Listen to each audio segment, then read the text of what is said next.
Hello students, in today's lecture we will continue with exercise 2.2 question 12. Okay, so let's see what is the question. 15 years from now, Ravi's age will be 4 times his present age. Then what is Ravi's present age? ठीक है, यहाँ पे एक ही candidate है रवि और उसका present as हमें पूछा है, तो पहले तो हम उसके लिए एक्स अज्यूम कर लेंगे. So let present age of Ravi be x years. ठीक है, हमने उनका प्रेजेंट एज क्या कर लिया है, एक्स अज्यूम कर लिया है. Then 15 years from now Ravi's age will be 4 times his present age. इस स्टेटमेंट का मतलब क्या होता है कि अभी से 15 साल बाद रवि का जो एज है वो उसके अभी के एज से कितना हो जाएगा, 4 टाइम्स हो जाएगा. तो पहले तो 15 years फ्रॉम नाउ मतलब आफ्टर 15 years उसका एज कितना होगा वो हम ढूंढ लें. So after 15 years Ravi's age will be x plus 15. ठीक है, जैसे हमने लास्ट लेक्चर में पढ़ा था एक सम में कि 4 years फ्रॉम नाउ हमें बोला हो, तो इसका मतलब क्या होता है कि 4 साल बाद, तो हम उनके प्रेजेंट एज में 4 साल ऐड कर देते हैं. वैसे 15 years फ्रॉम नाउ हमें बोला है मतलब कि 15 साल बाद, तो हम क्या करेंगे कि उसका जो प्रेजेंट एज x है उसमें 15 ऐड कर देंगे. So x plus 15. Okay, then this age is 4 times is present age, ऐसा क्वेश्चन में बोला है 4 times is present age. So we can say this age यानी कि ये वाला of Ravi is 4 times his present age. मतलब ये age is equals to 4 times his present age. तो प्रेजेंट एज एक्स है, उसका 4 टाइम्स क्या हो जाएगा, 4x. ठीक है, तो ये हमारा इक्वेशन बन गया. अब x plus 15 equals to 4x को हम थोड़ा सा लेजिबल मैनर में कर दे. 4x equals to x plus 15. x को इधर भेजेंगे तो वो माइनस एक्स हो जाएगा. सो 4x माइनस एक्स यानी कि 3x is equals to 15.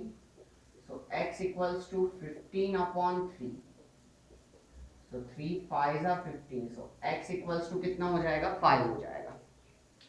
x equals to 5 है तो वही उसका प्रेजेंट एज था. So therefore present age of Ravi is 5 years. ठीक है, और आप देख सकते हो, हम क्रॉस चेक भी कर सकते हैं. 15 साल बाद यानी कि 5 प्लस 15 कितना हो जाएगा, 20. तो अभी से वो 4 टाइम्स हो गया, 5 4 जा 20 होता है. ठीक है, तो ये आपका 12th सम फटाफट आप लिख लो, फिर हम आगे बढ़े.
Okay. Now let us proceed with 13th question.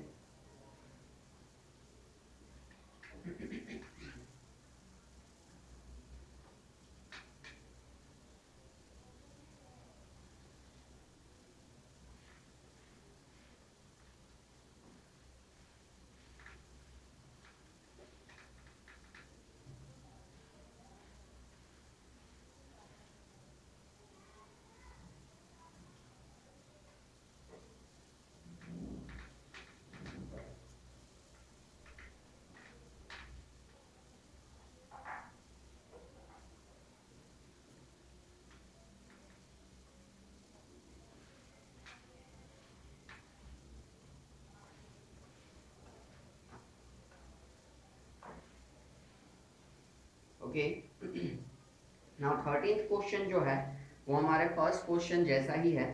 A rational number is such that when you multiply it by 5 by 2 and add 2 upon 3 to the product, you will get minus 7 upon 12. Then what is the number?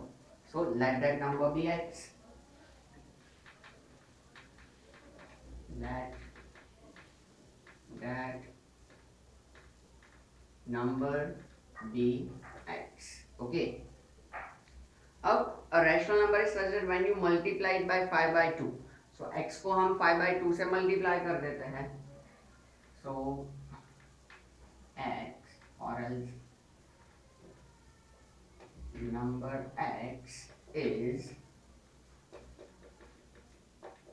multiplied by 5 by 2. So that will give us 5 by 2 upon x. अब इसमें क्या add करना है कुछ, and add 2 upon 3 to the product. So by adding 2 upon 3 to 5 by 2x, what will be there? 5 by 2x plus 2 upon 3. ये जो add करना है वो हमने ऐड कर दिया. You get minus 7 upon 12. So here we get minus 7 upon 12. So ये 5 by 2x plus 2 upon 3 का एडिशन करने से हमें क्या मिलता है? minus 7 upon 12 मिलता है. ठीक है, ये हमारा इक्वेशन हो गया. अगेन इक्वेशन तक आपको लिखना होगा, फिर ही हम इक्वेशन सॉल्व कर पाएंगे. ठीक है, तो ये आप लिख लीजिए, फिर हम सॉल्व कर लेंगे.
Okay,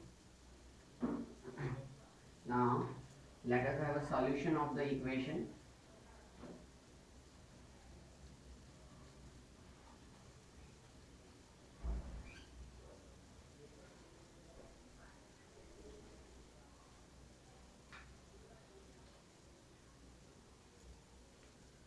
So 5 by 2x plus 2 upon 3 equals to minus 7 upon 12.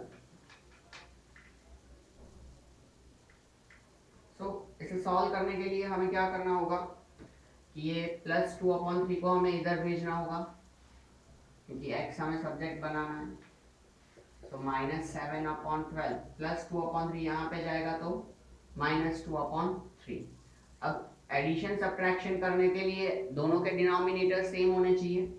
यहाँ पे 12 है तो 3 को किससे मल्टीप्लाई करेंगे, 4 से, तो न्यूमरेटर को भी 4 से मल्टीप्लाई करना होगा। So 5/2x equals to -7/12 -8/12. So 5/2x is equals to -15/12. So 5 3s are 15 and 4 3s are 12. So 5/2x is equals to -5/4. अब 5/2 को हम यहाँ भेजेंगे तो क्या होगा, देखो ये 5/4 तो है, 2 डिनोमिनेटर में है जाएगा न्यूमरेटर में, 5 न्यूमरेटर में है जाएगा डिनोमिनेटर में, ठीक है। तो 5 और 5 cancel, then 2 2s are 4, so x is equals to -1/2. So we can say that therefore that number is -1/2. Okay. हाँ, सो ये सॉल्यूशन लिख लीजिए, फिर हम आगे बढ़े 14 सम में।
Okay. So now after 13th, let us have a 14th question.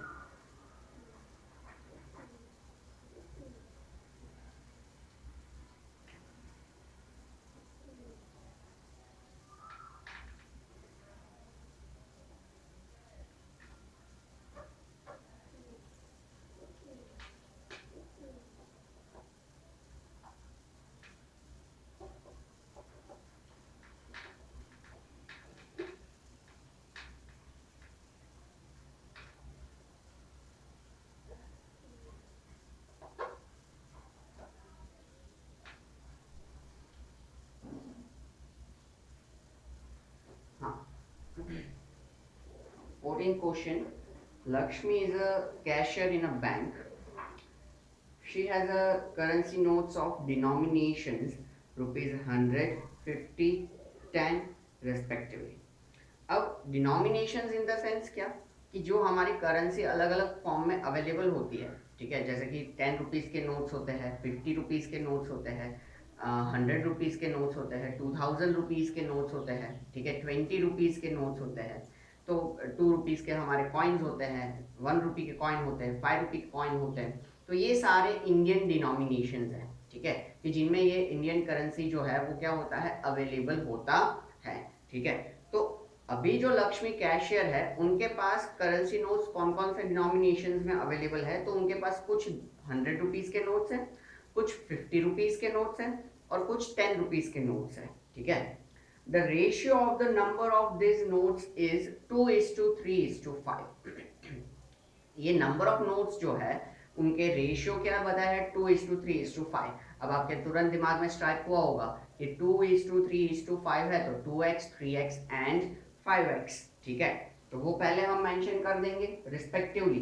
2, 3, 5 हमें दिया है तो पहले 100, फिर 50, फिर 10 दिया है, तो 100 के कॉरस्पॉन्डिंग 2 जाएगा, 50 के कॉरस्पॉन्डिंग 3 एंड 10 के कॉरस्पॉन्डिंग 5, सभी के साथ में x। तो देख क्या बनेगा, क्वेश्चन 14, हाँ, so let number of 100 rupees notes be, पहले 100 पहले 2 यानी कि 2x, then number of 50 rupees notes be 3x and number of 10 rupees notes be 5x, ठीक है। 2:3:5 का रेशियो दिया था, उस हिसाब से हमने 2x, 3x and 5x sequence में क्वेश्चन में 100, 50 और 10 दिए थे, उस हिसाब से रिस्पेक्टिवली, ठीक है। 100 के 2x नोट्स है, 50 के 3x नोट्स है और 10 रुपीज के 5x नोट्स है, ठीक है। Then the total cash with the Lakshmi is rupees 4 lakh. तो देखो total cash is equals to how much, 4 lakh, ठीक है। Then how many notes of each denomination does she have? तो हर एक डिनोमिनेशन के कितने कितने नोट्स हैं उनके पास, यानी कि 100 के कितने, 50 के कितने और 10 के कितने नोट्स है, ये हमें ढूंढना है। यहाँ पे हमारे पास है लेकिन वो x के फॉर्म में है, यानी कि हमें x ढूंढना पड़े। और इक्वेशन बनाने के लिए हमें क्या क्लू दिया है, टोटल कैश कितना है उनके पास, 4 लाख। अब यहाँ पे जो कंसेप्ट है उसके लिए एक एग्जांपल दूं कि सपोज मान लो कि 100 रुपीज़ के आपके पास 7 नोट्स है, तो आपके पास कितने रुपए होंगे। आप कह रहे होंगे तुरंत ही कि 700 रुपीज़, लेकिन आपको कैसे पता चला कि 100 रुपीज़ के 7 नोट्स है, मतलब आपने क्या किया, 100 multiply by 7 is equals to 700, मतलब हमारे पास 700 रुपीज़ है, ठीक है। फॉर एग्जाम्पल मान लो कि 10 रुपीज़ के आपके पास 5 नोट्स है, तो आपके पास कितने रुपीज़ होंगे, तो 10 5 50 रुपीज़ होंगे, ठीक है, तुरंत ही आप ये कह दोगे। फिर अगेन फॉर एग्जाम्पल आप मान लो कि आपके पास 20 रुपीज़ के 8 नोट्स है, तो आपके पास कितने रुपीज़ होंगे, तो 20 मल्टीप्लाई बाय 8 कितना हो जाएगा, 160 रुपीज़ हो जाएगा, ठीक है। तो इस तरीके से आपको ये पता चल रहा है। तो सेम वही कंसेप्ट हम यहाँ पे अप्लाई करेंगे कि अगर 100 रुपीज़ के 2x नोट्स है तो उसके रुपए कितने बनेंगे, तो 100 मल्टीप्लाई बाय 2x जितने रुपए बनेंगे। फिर 50 रुपीज़ के 3x नोट्स है तो उसके रुपए कितने बनेंगे, 50 मल्टीप्लाई बाय 3x जितने रुपीज़ बनेंगे। और 10 रुपीज़ के 5x नोट्स है तो उसके रुपए कितने बनेंगे, 10 मल्टीप्लाई बाय 5x जितने। और इन सभी रुपीज़ का टोटल कितना हो रहा है, 4 लाख रुपीज़ हो रहा है, ठीक है। तो ये हमारा इक्वेशन बना, ठीक है। ये 3 अलग अलग तरीके के नोट्स या अलग अलग डिनोमिनेशन के नोट्स जो दिए थे, 2:3:5 के रेशियो में, तो वो हमने ले लिए 100 रुपीज़ के 2x, 50 रुपीज़ के 3x और 10 रुपीज़ के 5x नोट्स। फिर बताएगा कि उनके पास टोटल कैश कितना है, तो वहां से हमने इक्वेशन बना दिया कि भाई 100 रुपीज़ के 2x नोट्स हो तो कैश कितना बनता है, यानी कि रुपीज़ कितना बनता है, तो भाई 100 मल्टीप्लाई बाय 2x जितना। 50 रुपीज़ के 3x नोट्स हो तो 50 मल्टीप्लाई बाय 3x जितना उनके पास रुपीज़ बनेगा। और 10 रुपीज़ के 5x नोट हो तो 10 मल्टीप्लाई बाय 5x। और ये मल्टीप्लाई क्यों करना वो मैंने आपको एग्जांपल से बताया, ठीक है। और इन सभी का टोटल कितना कैश हो रहा है, 4 lakh. Okay, so now let us simplify. 100 2s are 200x, 50 3s are 150x, 10 5s are 50x equals to 4 lakh. So यहाँ पे एडिशन जो होगा वो 200 plus 200 400x is equals to, x is equals to 4 lakh upon 400, तो 400 400 गया तो 3 जीरो बचेंगे, है ना। आगे 1 लग जाएगा, 1000 बचेगा, ठीक है। सो x इज इक्वल्स टू हमारा कितना हो गया, 1000 हो गया। अब हम क्या कर सकते हैं, हर एक नोट्स डिसाइड कर सकते हैं, लेकिन पहले आप यहाँ तक लिख लीजिए, फिर ही मैं बताता हूँ लास्ट में आंसर कैसे लिखना है। जगह नहीं है अपने पास, ठीक है, तो हम नंबर ऑफ नोट्स बाद में लिखते हैं, पहले आप ये x इक्वल्स टू 1000 तक लिख लो, ठीक है।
ओके, होपफुली आपने लिख दिया होगा।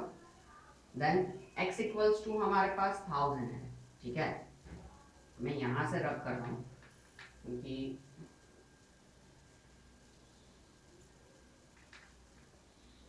ऊपर की सारी चीज़ों की भी हमें ज़रूरत है।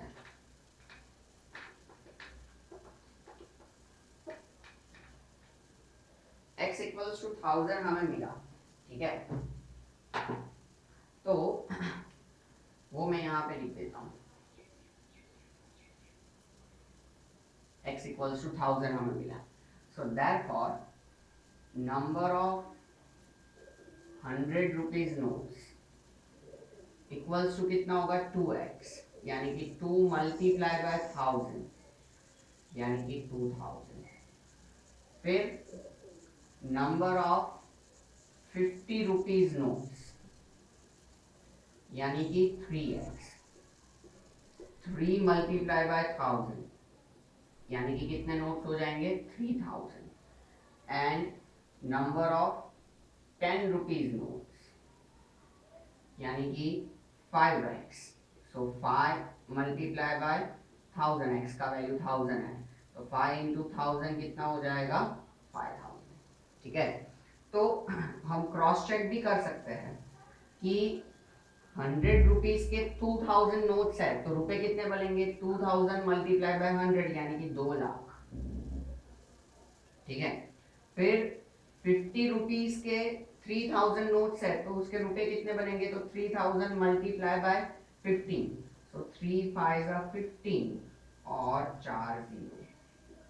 और 10 रुपीज के 5000 नोट्स है तो उसके रुपीज कितने बनेंगे, 5000 मल्टीप्लाई बाय 10, सो 50,000। तो देखो टोटल इसका 4 लाख हो रहा है, तो ये हमारा क्रॉस वेरिफिकेशन हो गया कि हमारे नंबर ऑफ नोट्स जो आए हैं वो कैसे आए हैं, सही आए हैं। ठीक है, क्रॉस चेक आपको लिखने की ज़रूरत नहीं है, पर बाकी का जो ये रेड पेन से लिखा हुआ है वो आपको लिखना है, ऊपर का ये लिखना नहीं है। ठीक है, वो तो ये नंबर्स जानने के लिए हमने रखा था। ठीक है, तो ये आप कोटेंस लिख लीजिए। ठीक है, फिर हम आगे बढ़े।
Okay, now let us proceed with the 15th question। 15th में भी कुछ ऐसा ही कंसेप्ट है, पर साथ में थोड़ा सा अलग लॉजिक भी है।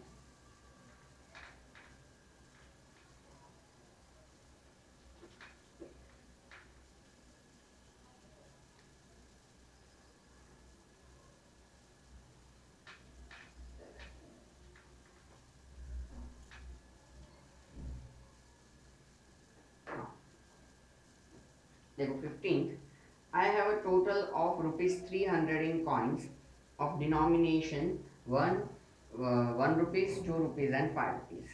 टोटल 300 रुपये है मेरे पास 1 रुपये के कॉइन, 2 रुपये के कॉइन और 5 रुपये के कॉइन के फॉर्म में। ठीक है, the number of coins number of 2 रुपये coin is 3 times the number of 5 रुपये कॉइन। 2 रुपीज के जितने भी कॉइन है, ठीक है, वो 5 रुपीज के नंबर ऑफ कॉइन से कितने हैं, 3 गुना ज्यादा है। ठीक है, मतलब जितने भी मेरे पास 5 रुपीज के कॉइन हैं, ठीक है, 5, 10, 15 जितने भी कॉइन है उससे 3 गुना ज्यादा मेरे पास क्या है, 2 रुपीज के कॉइन है। ठीक है, the total number of coin is 160। Total number of coin कितना है, 160 है। Okay, then how many coins of each denomination are with me. तो हर एक डिनोमिनेशन के कितने कितने कॉइन्स मेरे पास है ये हमें ढूंढना है। तो देखो यहाँ पे अगर हम देखें तो नंबर ऑफ 2 रुपी कॉइन जो है वो नंबर ऑफ 5 रुपी कॉइन के साथ हमने रिलेट करके दिए हुए। Number of 2 rupee coin is 3 times the number of 5 rupee coins. ठीक है, तो इसलिए हम क्या करेंगे, नंबर ऑफ 5 रुपी कॉइन को x अज्यूम करेंगे। Okay, so question 15, let number of 5 rupee coins be x। ठीक है, 5 रुपए के कितने कॉइन्स हैं हमारे पास, x कॉइन्स हैं, हमने ऐसा यहाँ पे अज्यूम कर लिया। तो 2 रुपये के कॉइन कितने हो जाएंगे, इससे 3 टाइम्स, 3 गुना यानी कि 3x हो जाएंगे। So therefore number of 2 rupee coins equals to कितना हो जाएगा, 3x, 3 times the number of 5 rupee coin, ऐसा बोला है। अब अभी भी हमारे 1 रुपी कॉइन बाकी है कि कितने नंबर ऑफ 1 रुपी कॉइन है। तो हमारे पास टोटल रुपए जो 300 है जो कि क्वेश्चन में दिया है उसको हम क्या कर सकते हैं, यूज कर सकते हैं, ठीक है। तो जो 1 रुपी कॉइन ढूंढने के लिए हमें क्या एक क्लू दिया है, the total number of coin is 160, ठीक है। टोटल नंबर ऑफ कॉइन कितने हैं, 160 है।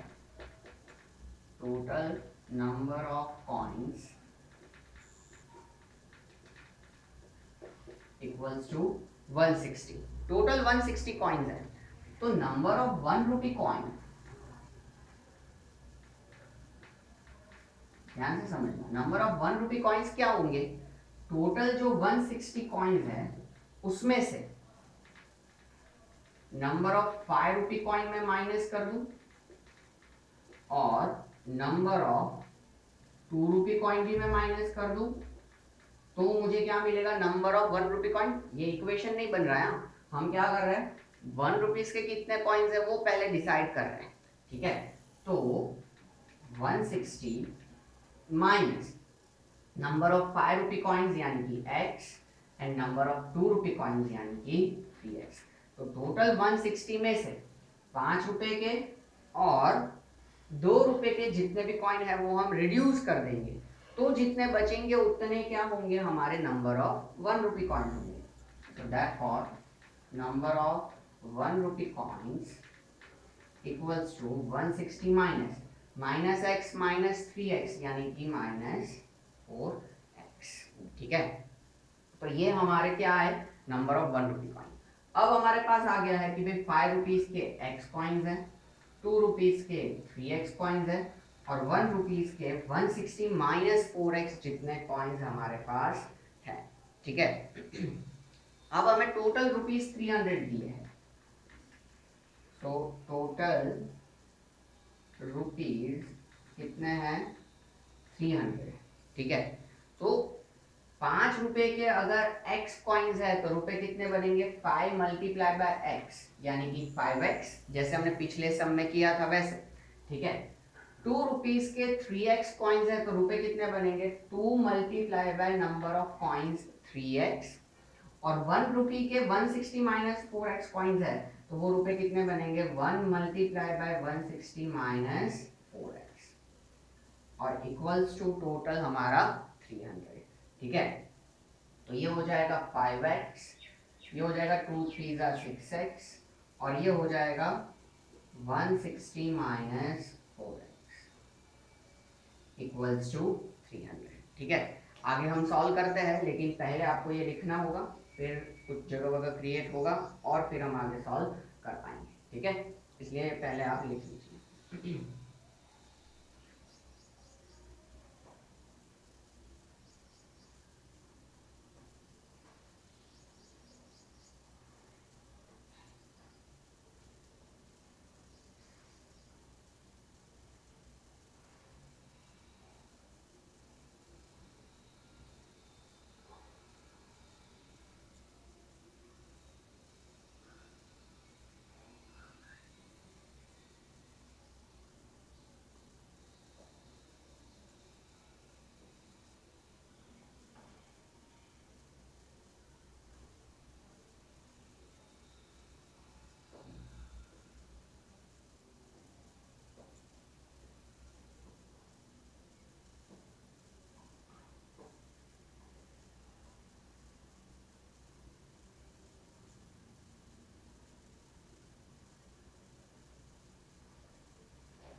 ओके, होपफुली आप लोगों ने लिख ही लिया होगा।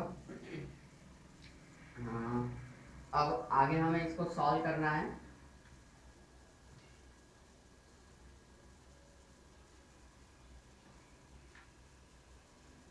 और नंबर ऑफ पॉइंट्स ढूंढना है।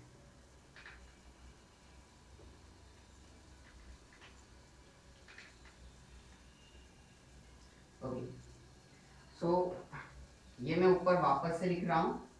हमें जो मिला है वो 5x plus 6x plus 160 minus 4x equals to 300, ठीक है।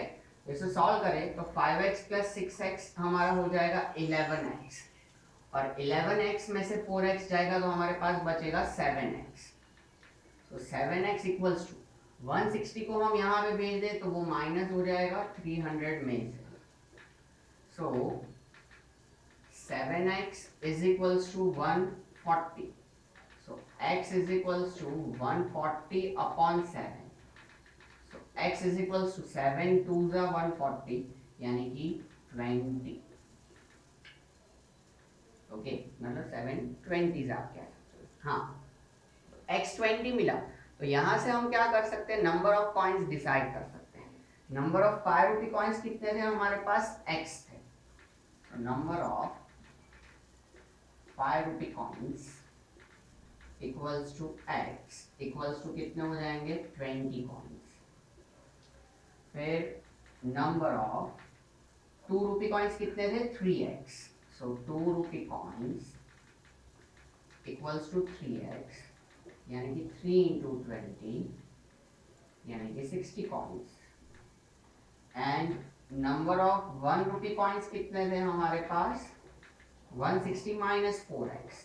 आप आगे हमने जो डिस्क्रिप्शन लिखा है उसमें देख सकते हो ये नंबर ऑफ कॉइन्स होंगे इस हिसाब से। So 160 minus 4x so equals to 160 minus 4 into x कितना है हमारा 20। सो 160 माइनस 80 यानी कि 80 कॉइन्स। ठीक है, इसका भी हम क्रॉस चेक कर सकते हैं। 5 रुपी के 20 कॉइन्स यानी कि कितने होंगे 100 रुपीज होंगे, मल्टीप्लाई किया। फिर 2 रुपीज के 60 कॉइन्स यानी कि 2 इंटू 60 120 रुपीज हो जाएंगे। 1 रुपी के 80 कॉइन्स यानी कि 80 रुपीज हो जाएंगे। टोटल आपका यहाँ पे 300। ठीक है, जो कि क्वेश्चन में था। तो ये हमने क्रॉस चेक भी कर लिया। ठीक है, तो ये आप लिख लो। फिर लास्ट सम इस एक्सरसाइज का 16 हम फटाफट देखते हैं। ठीक है,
okay, hopefully you have done. Now let us have a last question, that is question number 16.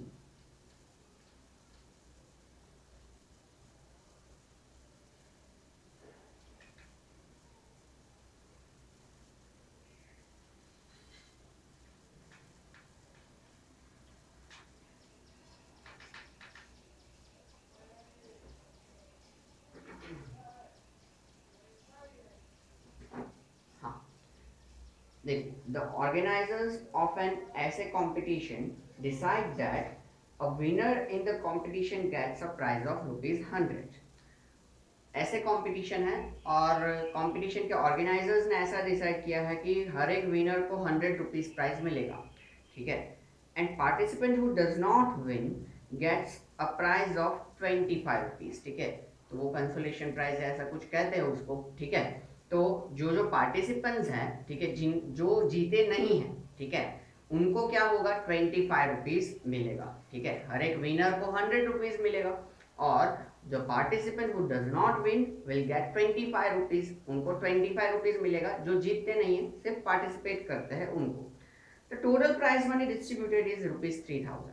ऐसा करने पे जो उनका हम कह सकते हैं कि एक्सपेंस हुआ या प्राइज मनी डिस्ट्रीब्यूट हुआ, वो कितना हुआ, 3000 रुपीज हुआ। Then find the number of winners. तो हमें क्या करना है, नंबर ऑफ विनर्स ढूंढने हैं। If the total number of participant is 63, ठीक है, अगर टोटल नंबर ऑफ पार्टिसिपेंट 63 है तो नंबर ऑफ विनर्स ढूंढो। तो जो ढूंढना है उसी को हम क्या कर लेंगे, एक्स अज्यूम कर लेंगे। विनर्स ढूंढने हैं तो उसे एक्स अज्यूम कर लिया जाए। तो let number of winners be x, ठीक है। नंबर ऑफ विनर्स हम कितने रख देते हैं, एक्स रख देते हैं, ठीक है। देन हर एक विनर को कितने रुपीस मिलता है, 100 रुपीस मिलता है, ठीक है। और हर एक नॉन विनर्स यानी कि participant who does not win, उसको कितना मिलता है, 25 रुपीस मिलता है, ठीक है। तो मतलब विनर्स हमारे पास एक्स है, तो participants who does not win वो हमें ढूंढने पड़ेंगे, ठीक है। तो टोटल पार्टिसिपेंट्स हमें कितने दिए हैं, 63 दिए हैं, ठीक है। तो number of participant who does not win कितने होंगे, 63 में से विनर्स को माइनस कर दे उतने। तो 63 में से विनर्स कितने हैं, एक्स, वो माइनस हो जाएंगे। सो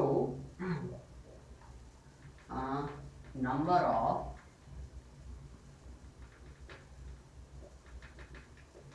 participant who does not win is equals to total participant 63, उसमें से नंबर ऑफ विनर्स x हम क्या कर देंगे, माइनस, ठीक है। टोटल पार्टिसिपेंट 63 में से नंबर ऑफ विनर्स x हमें माइनस कर देंगे, ठीक है। अब हम कह सकते हैं कि each winner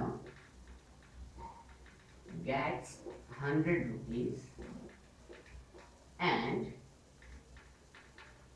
each participant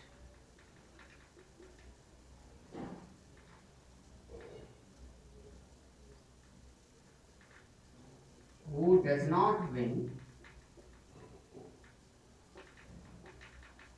gets rupees 25 और 25 रुपीज, ठीक है। तो मतलब कि हर एक विनर को 100 रुपीज मिलता है, हर एक विनर को 100 रुपीज मिलता है। वैसे विनर्स कितने हैं, एक्स, तो उनके पीछे खर्च कितना होगा, 100 मल्टीप्लाई बाय एक्स, ठीक है।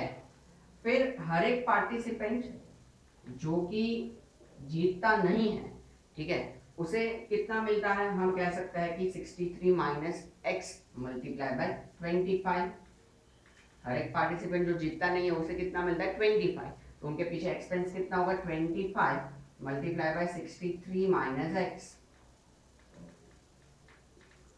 और ये टोटल एक्सपेंस हमें कितना दिया है, 3000 रुपीज। वो हम यहाँ पे लिखेंगे, टोटल कैश प्राइस डिस्ट्रीब्यूटेड, वही लिखा ना, नहीं, total cash,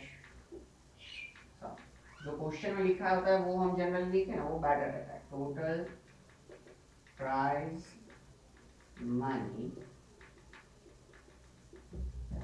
distributed equals to 3000, ठीक है। सो ये टोटल प्राइस मनी आ गया है। सो 100x plus 25 multiply by 63, so 2 3s are 6, 6 2s are 12, 5 3s are 15, then 6 5s are 30 and 1 31, 5 7 5 and 1 1 5 7 5, 25 into 63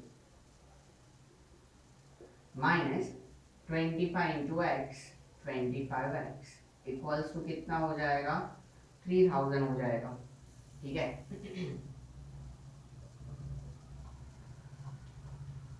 हाँ, सो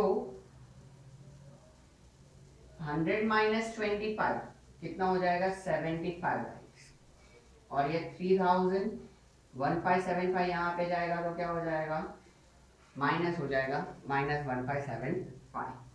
सो 75x इज इक्वल्स टू, यहाँ पे सब्ट्रैक्शन होगा 1425। So x is equals to 1425 upon ये 75 denominator में जाएगा, ठीक है। एटलीस्ट हम 5 से तो कैंसलेशन कर सकते हैं, तो 15 5 जा 75, ओके। और यहाँ पे 5 2 जा 10 4 2 8 जा 40 and 5 जा 25, then again 3 5 जा, और यहाँ पे 5 5 जा and 17, then 3 1 जा 3 and 9 जा। so x is equals to कितना हो जाएगा 19, ठीक है। x इक्वल्स टू 19 मतलब हम कह सकते हैं कि नंबर ऑफ विनर्स कितने हो जाएंगे 19 हो जाएंगे। Therefore number of winners equals to 19, total कितने 19 विनर्स थे, ठीक है। और इन केस अगर आपको पूछा जाए कि भाई number of participants who does not win, तो 63 में से आपको 19 माइनस कर देना, 44 इतने पार्टिसिपेंट्स हो जाएंगे जो कि जीतते नहीं है, ठीक है। तो यहाँ पे आपका ये एक्सरसाइज 2.2 खत्म हुआ, ठीक है। 16 क्वेश्चंस, और जैसे मैंने लास्ट हर एक लेक्चर में बोला ही आपको, उस हिसाब से आप लिख लिख के सम्स प्रिपेयर कर ही रहे होंगे, ऐसा मेरा मानना है। ना कर रहे हो तो कर देना, और एक बार फिर सारे सम्स प्रिपेयर हो जाए, इसलिए पूरा 1 से लेके 16 तक पूरा एक बार बैठ के आपको अच्छे से सॉल्व कर देना है, ठीक है। तो मिलते हैं नेक्स्ट एक्सरसाइज के साथ नेक्स्ट लेक्चर में, तब तक take care, see you soon.